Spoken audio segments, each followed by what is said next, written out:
All right, welcome back to another video. So today we are going after comprehensible input. As I've said earlier, this is kind of all the rage in language learning, comprehensible input. And today we're just going to look at why maybe it's not the end-all, be-all gold standard of which it's portrayed to be. A lot of people are all in on comprehensible input. There are programs sold to you about how to learn a language where the focus is comprehensible input. There are many linguists who have studied how to learn a language, second language acquisition, and their big thing is comprehensible input.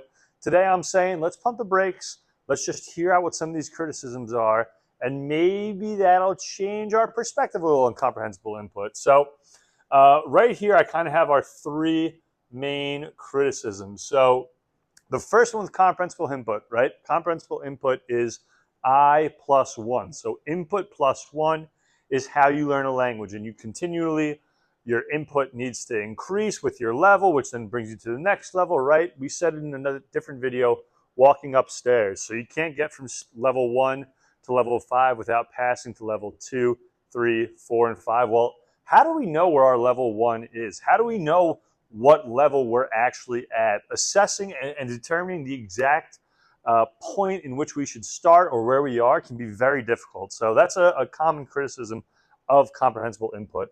And the second, and this is for me the most important, is there's a lack of focus on output. And you know, people have said if you drive to work every day and you want to learn Japanese and you have a conversation in your head or out loud in Japanese, that's not going to help you in your language development, which I disagree with. The reason why we want to learn a language is to be able to communicate with others, right? Generally speaking, that's why people want to learn languages. I'm sure there are other reasons, but not having enough focus on output, we don't then develop the comfort with this language, which is a requirement to use the language, to be understood in the language. So input is really, Krashen even says, a conversation is only useful when learning a language because of what you receive in dialogue and not the practice that you get.